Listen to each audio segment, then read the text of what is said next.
It is back to school for many counties and communities, and whether you have one day under your belt or you've had several days, the question is, okay, now what? We're talking all things back to school for the next 30 minutes with pediatric nurse practitioner Lynn Klett. She's with Cone Health Piedmont Pediatrics. We also have psychologist Dr. Jenna Mendelson with Cone Health LeBauer Behavioral Medicine. So what we want to do is we want to be able to take your questions as well, whether they're body or mind. We're focused on a healthy school year. You can text your questions to 336-379-5775. All right, let's start with this, Dr. Mendelson. So we're going to start with like the mind, the mental part of the first day of school. A lot of kids are like chitty chatty and they're like all about it. This is what happened today. Sometimes those kids are not like that. Should we be upset with that? What should we do for that? When we're thinking about having conversations with our kids, it's really about creating opportunities for conversation based on our child's communication preferences.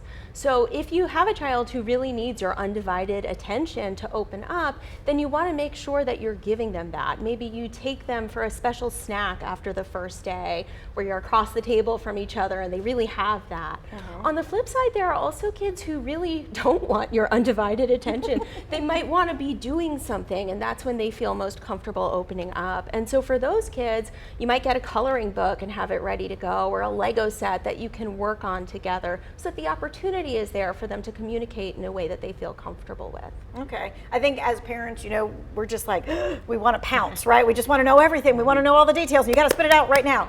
What about if your child did not have a good first day? What advice do you have on how a parent should kind of help negotiate and navigate that? Yeah, it's so tricky, and you really want to consider all the factors that really could be at play after a first day of school. Kids might be coming home tired or hungry, or if your child spent a lot of time at home over the summer, this might be the most social interaction they've had in months. So some kids might come home not ready to open up right away. And for those kids, it may be more of a question of finding ways for them to decompress after the school day, like listening to music, or a coloring book is great again, where they have that downtime before you jump in with a lot of questions. All right, so we did a little mind. Let's go to the body right now. Morning routines, getting out the door on time, it can really be a challenge. Oh, yeah. Right, for families. Could skipping breakfast have an issue with kids? What do we need to talk about that with parents when they're like, we just need to get out the door? Yeah, absolutely. Skipping breakfast could definitely have a negative impact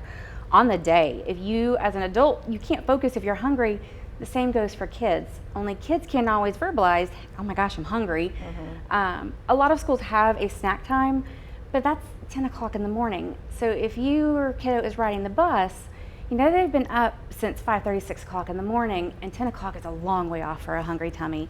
So lots of easy ways to find quick and easy breakfasts. I'm a huge fan of the protein shakes that are designed for kids. We are all about some meal prepping in our house. So we do a lot of, on the weekend, we make a whole bunch of breakfast burritos or breakfast sandwiches.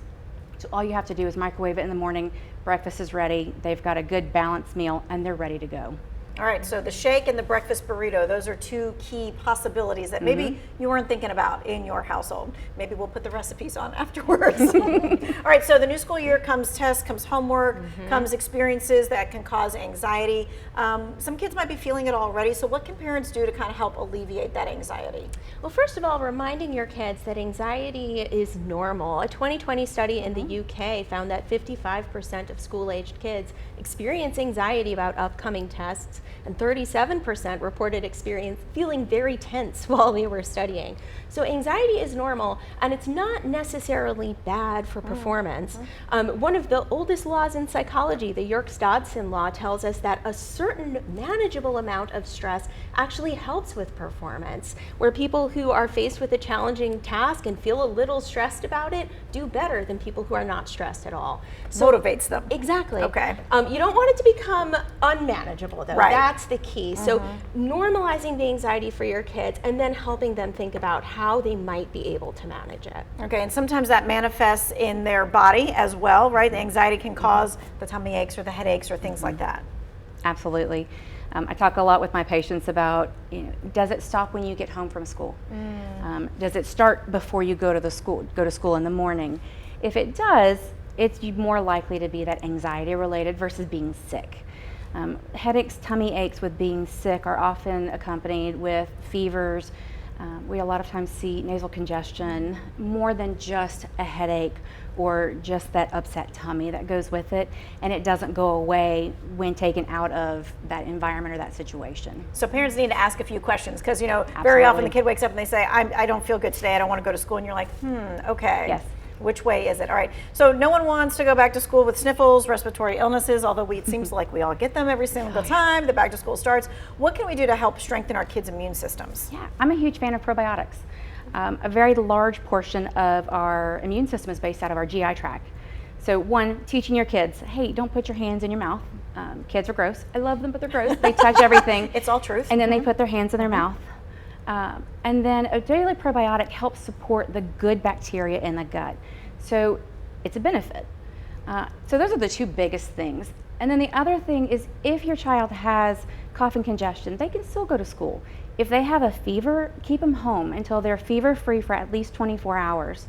Fever-free and medicine-free is a big part of that. Fever-free and medicine-free Yes. for 24 hours, then go back to school. Yes. Okay, and if your child gets sick, there's some ways to prevent it spreading it to others, and I'm guessing that is just washing your hands first and foremost. Soap and water. Got It's it. your best friend. Okay, let's talk about another mental aspect of school, and that is bullying. I mean, we don't want to, be talking about it at the beginning of school, but it happens most of the time right from the get-go. So what are some signs that could indicate that maybe your child is having a problem with a bully? Yeah, well, unfortunately with bullying, kids who are victims of bullying often feel embarrassed or ashamed about the bullying and might be less likely to open up to parents, even if they have very open lines of communication about other topics. So it really is important to be on the lookout for signs of bullying, especially if your child has been bullied in the past. Unfortunately, one of the biggest predictors of future bullying is having been bullied before. So if you're in that boat, it's really important to be on the lookout from the very start of the school year. And what signs are we talking about? Yeah, so that would be for things like your child saying they don't want to go to school, especially if you're noticing that they seem not to want to be around a certain child or group of children. Children who are seeming to lose enjoyment of activities that they used to enjoy, or seem to become aggressive when they weren't aggressive before towards siblings or classmates. Those are all signs your child may be struggling emotionally. They're not unequivocally signs of bullying, but there could be bullying going on. What happens if your child is the bully? Yeah, good question too. So something important to remember about bullying is that it has detrimental effects not just for the kids who are bullied, but for the bullies themselves. So if your child is engaging in bullying behavior, then we really want to support your child and figure out what is going on. Often kids who turn to bullying behavior are experiencing feelings of powerlessness or poor self-esteem that they're trying to resolve, usually ineffectively through the behavior.